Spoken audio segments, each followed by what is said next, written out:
Welcome to USISPF Conversations, where we interview eminent experts on a range of eclectic subjects and use their expertise to break down complexities in the world of geopolitics and macroeconomics. And they don't come more eminent than my guest today, Dr. KV Subramanian, who currently serves as the Executive Director at the IMF, looking after India, Sri Lanka, Bhutan, and Bangladesh portfolios. Who's been a professor at the Indian School of Business and the former and also the youngest Chief Economic Advisor to the government of India from 2018 to 2021, a position that's been held by other eminent economists such as former Prime Minister Manmohan Singh, Kaushik Basu, Raghuram Rajan, and a former professor of mine in Arvind Subramanian. Dr. KV Subramanian has contributed to the economy during the COVID crisis, earned accolades and praises from the Prime Minister himself in Sri Narendra Modi, who said his academic brilliance, unique perspectives on economic and policy matters, and reformatory zeal. Dr. Subramaniam, thank you so much for making the time here. Really appreciate it. My pleasure. Professor Subramaniam, you took over your role as CA in 2018, just before 2019, before India went to the polls back then. India is going to the polls again in 2024. In fact, 2024 has been dubbed the year the world votes, with several countries voting, several countries to vote. India and the United States, two of the largest democracies, are going to elections this year. And the world's eyes are on India as one of the fastest growing major economies, fifth largest economy, most populous nations. From a macroeconomic perspective, post June, when the new government forms, what do the economic tea leaves look like for you from the rest of 2024 and going ahead? India has done really well over the last few years. If you would recall, during the time of the pandemic as well, I had mentioned that India will recover very well from the pandemic, and that has indeed been the case with 7% plus growth consistently post the pandemic. This year, the first 2 quarters, in fact, the first 3 quarters have had 8% plus growth. And let me also make sure to comment on, there are some folks who basically say, oh, the growth in gross value added has been lower than the GDP. I think such debates are really missing the point, because if you look at the first 2 quarters, in the first quarter, the 8.2% GDP growth was reflected equally in the gross value added. And even in the second quarter, the difference between the GDP growth and gross value added was not very large. In the third quarter, it has been high, but it also is reflected in other aspects. If you look at the Penn World Tables data, which is a data set that most macroeconomists across the world use, and especially to understand the various drivers of growth, India post 2014, the productivity growth in India has been at 2.7% per annum, which when you compare with the period before 2014, the productivity growth was only 1.3%. In other words, because of the several reforms that have been launched, productivity growth has been more than double. And do remember, as I said, critics cannot dismiss this as just data by the government. This is international data put up by the Penn World Tables. At the same time, if you also look at the investment rate, the post-COVID government has been investing significantly, has done a lot of capital expenditure.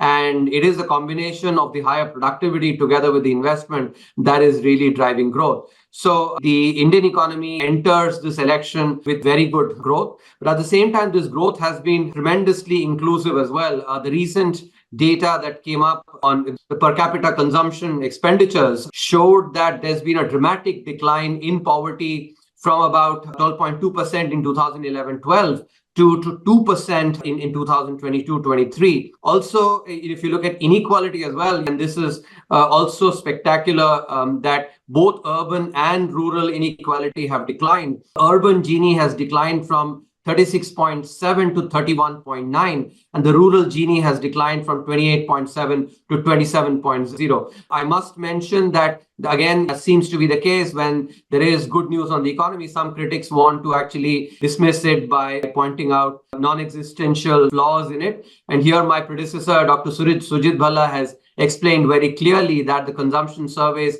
are indeed quite comparable. If anything, the current consumption survey is far more precise. So even while taking into account some of the criticisms that seem to be par for the course whenever good news comes in the Indian economy, I think three things that stand out is that very high growth during a time of tremendous uncertainty about global growth.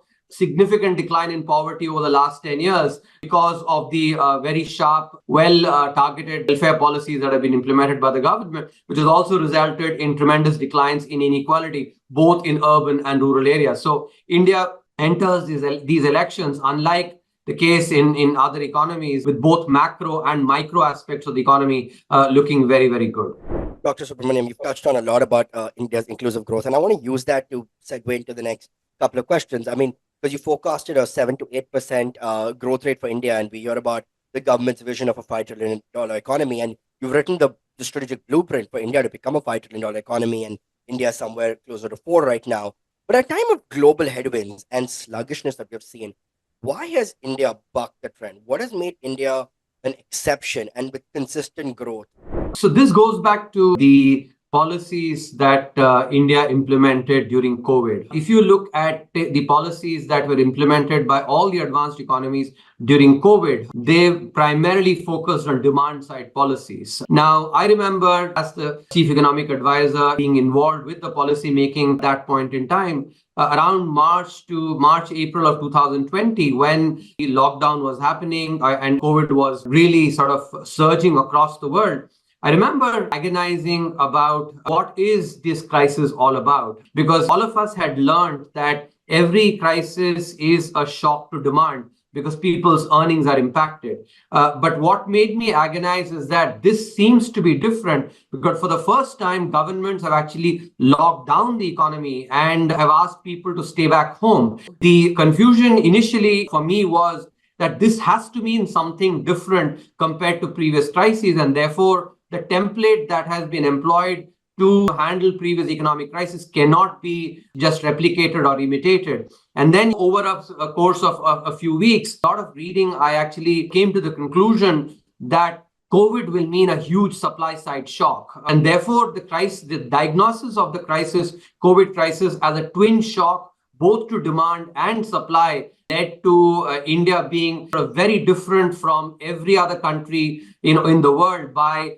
implementing a balance of both demand and supply side measures. And I think this is sort of basic economics that once you've understood this, right, using basic tools like demand and supply, you can sort of conceptualize that there is a decline in supply and you try to just work on demand, then obviously you will get inflation, which is what happened with all the advanced economies, with all of them facing anywhere between 2.5 to 4 times historical average inflation.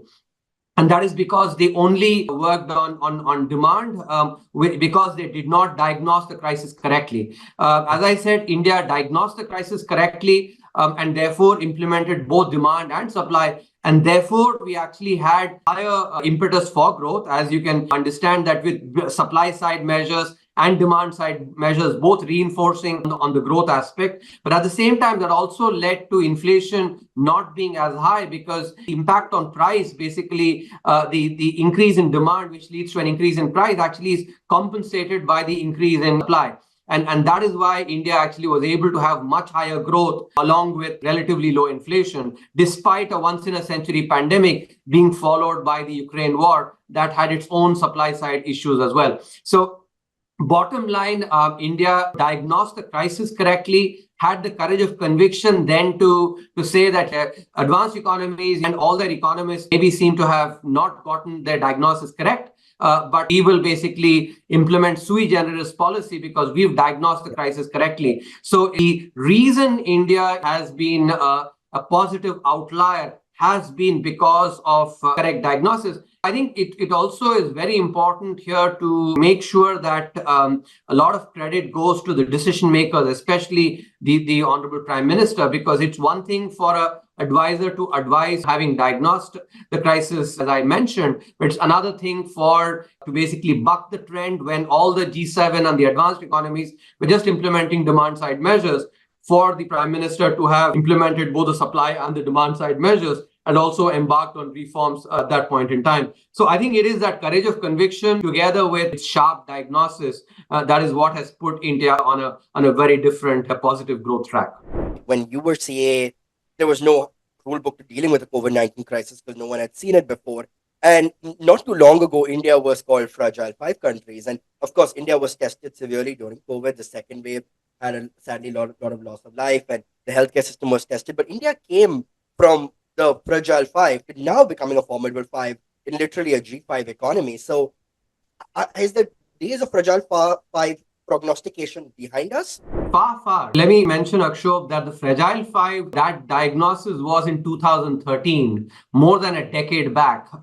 And indeed, that Fragile Five characterization came because of India imitating the advanced economies. And that used to happen in the previous dispensations, where the policymakers did not have the self-confidence to be able to diagnose the crisis correctly and follow sui generis policies. They just would end up imitating the West. And for instance, post the global financial crisis, what India did was, in percentage of GDP terms, India implemented almost the same amount of stimulus.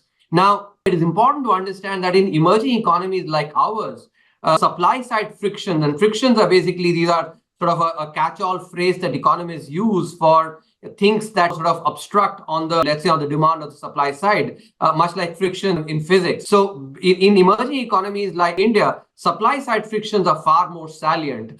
As a result, when you actually, unlike in the US, where supply responds very quickly to increase in demand reasonably quickly, that does not happen in emerging economies like ours, especially because of our socialist era in the past, where actually we've sort of seen production as just an unnecessary evil in some sense. And there are remnants of that, which is what leads to these supply side frictions. So what happened was that because of imitating the advanced economies without understanding some of the specific aspects of the Indian economy, when that was done, what we had very high inflation, which basically for 18 months, every month, double-digit inflation, the peak inflation being 18%. Fiscal deficit that was about 3.5 times that of peer economies because of the excessive spending, and current account deficit that reached close to 6% of GDP. And that's what led to the Fragile Five situation.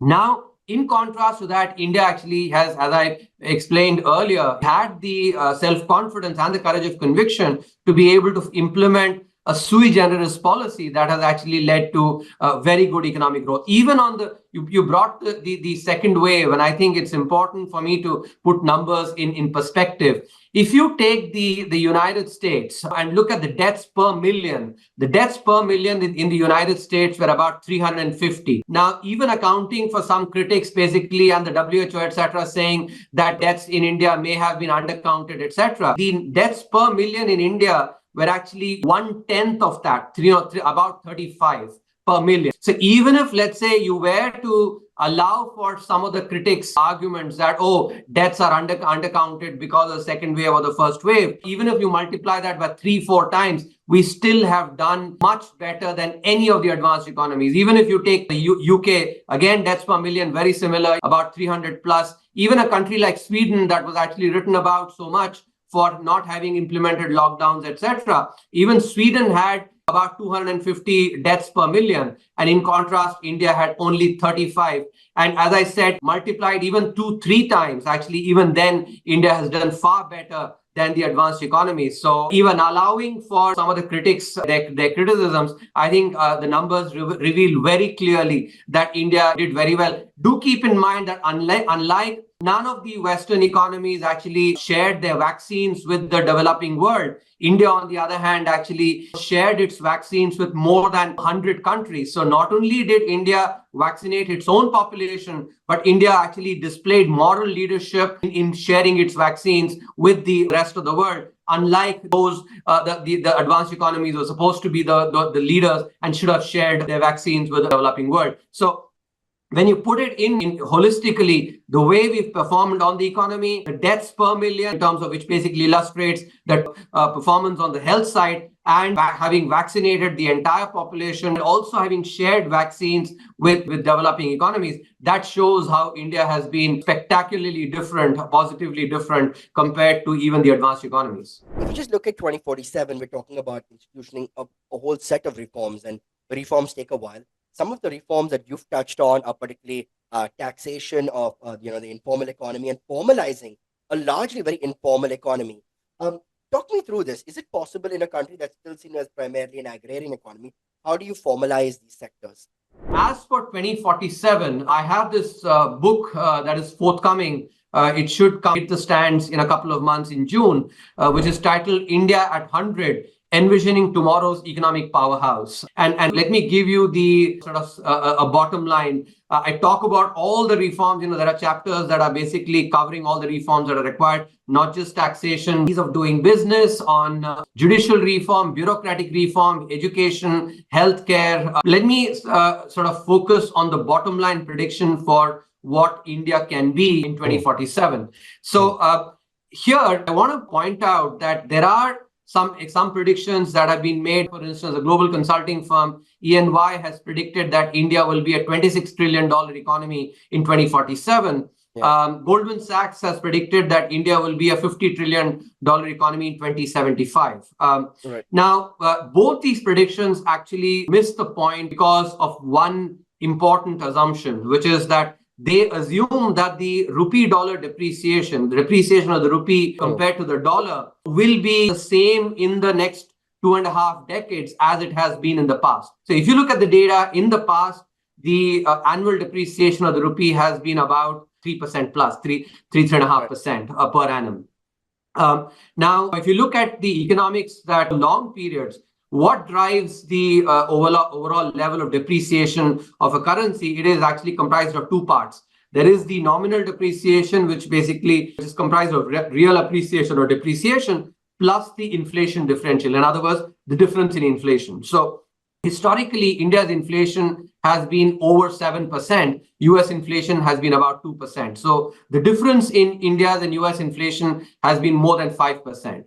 But, a regime change is brewing, in fact, started, and I think most commentators have not taken into account this aspect, including EY and Goldman Sachs in their predictions, which is because of the implementation of the inflation targeting framework. Now, in India, inflation has to be between 2 to 6%. And in fact, since the inflation targeting framework has been implemented in 2016, in India's inflation has been 5%. So inflation is down more than 2% compared to historical. And that itself will mean that the depreciation of the currency will not be as much as 3.5% as it has been. Historically, it will be much lower. Also, as I was mentioning earlier, our productivity growth has been far higher, more than double, in fact, because of the reforms that have been implemented. As a result, when you combine that with investment that is also happening, that will lead to much higher per capita growth in per capita GDP, and that itself will lead to real appreciation of the currency. So now let me give you the bottom line in terms of, so my prediction is if India can grow at 8% per annum in real terms, and that is, of course, ambitious, but it is achievable. And I'll explain that later, why I think it is achievable, and yet it is ambitious as well. So if India can grow at 8%, then India can be a $55 trillion economy in 2047. Now, that will seem audacious, the prediction. So let me explain to you how this comes about. So let's first understand the driver of the EY prediction, and using that, we can understand my prediction as well. If you assume real growth to be 7%, inflation to be 5%. So nominal growth is then 7% plus 5%, which is 12%. This is nominal growth in rupee terms. And if you take 3% to be the annual rate of depreciation of the currency, you have to subtract that, because depreciation means that in dollar terms, we're growing less, right? So 12% minus 3% is essentially 9%. So in dollar terms, the economy would be growing at 9% per annum. Using the rule of 70, which is basically what we all use as a thumb rule to be the number of years it will take to double, at 9%, that means every 8 years, the GDP will double. Because 9 times 8 is 72, right? Now, in 2023, the Indian GDP was approximately 3.25 trillion. So from 2023 to 2047 is a 24-year period. If you take doubling every 8 years, that means there'll be 3 doubling, from 3.25 to 6.5, from 6.5 to 13, and from 13 to 26. So that tells you, the driver for the prediction, the EY prediction, which is 7% real growth, 5% inflation, but crucially 3% depreciation in the currency. Now, as I said, actually, because of the regime change, because of lower inflation and the higher per capita GDP growth, I think that the depreciation of the currency will be only 1%. So let's redo the numbers now. If India can grow at 8% in real terms, add 5% inflation, that's 13% in nominal rupee terms, subtract 1% because of 1% depreciation, see, that means 12% growth in dollar terms. 13 minus 1 is 12. Now again, apply the rule of 70. 12 times 6 is 72. So doubling will happen every 6 years now. So over a 24-year period, that is basically 4 doublings, right? So from 3.25 to 6.5, 6.5 to 13, 13 to 26, and one more doubling from 26 to 52. So you can see how at 8% growth, because of the lower inflation and therefore just 1% depreciation of the currency, the Indian economy will be close to 55 trillion in 2047. And I think that is a very important prediction. So let me now finally close out by talking about why I think 8% is achievable but ambitious. If you look at historically, since 1991, when India liberalized its economy, India has grown its GDP at about 7% plus, slightly more than 7%. So 8%, of course, is actually greater than what we have achieved in the last 3 decades. So clearly it is ambitious because you have to grow at more than what we've grown in the last 3 decades.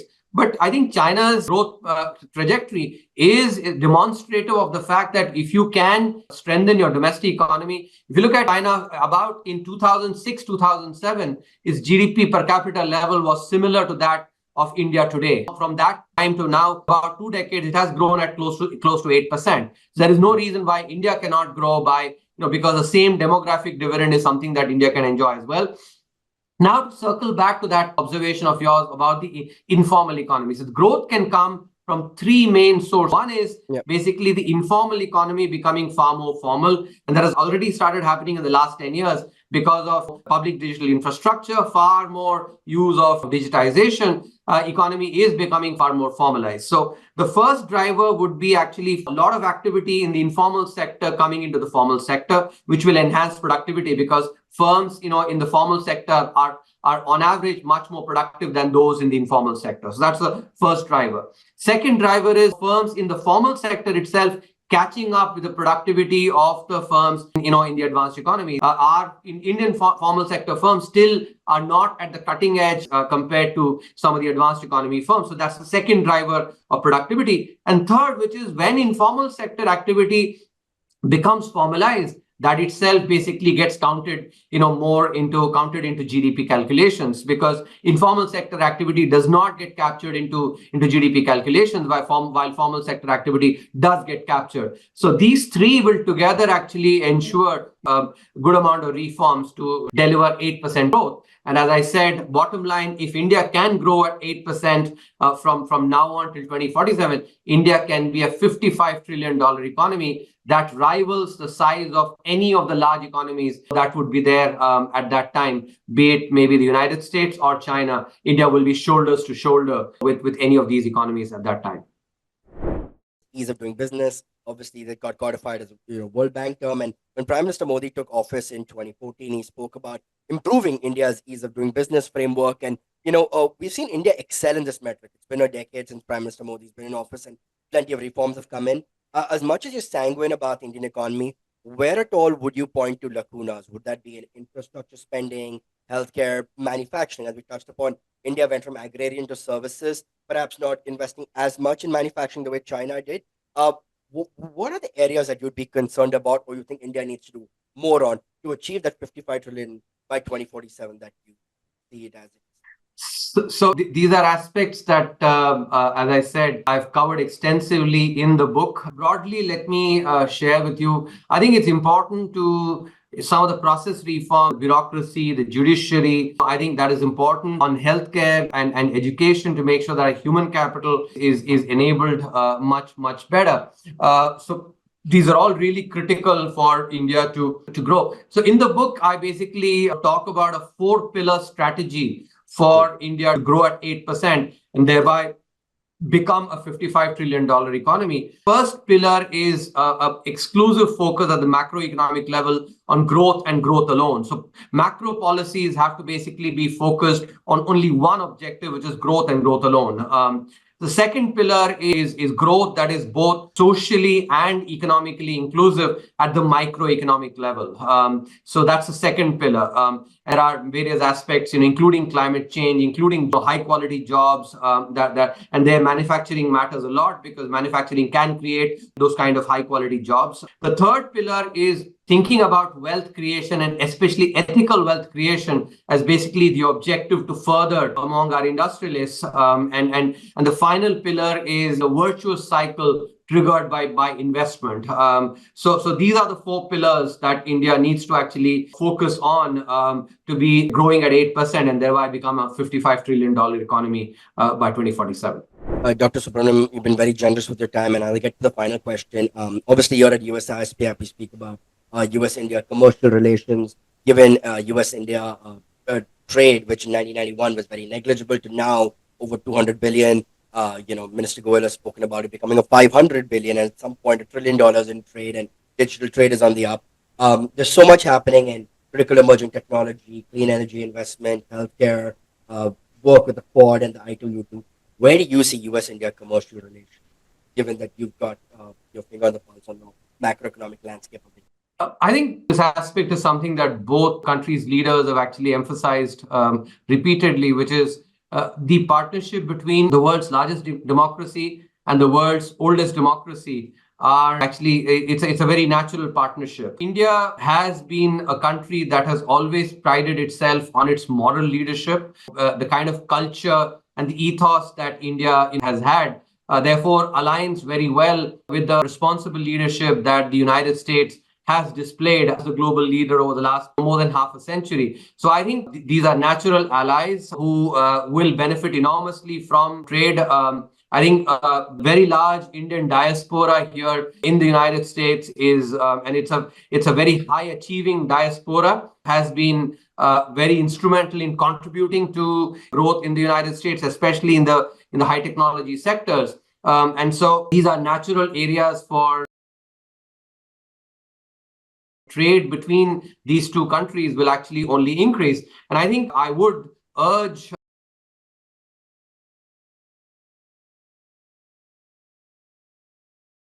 presenting in the next 2.5 decades.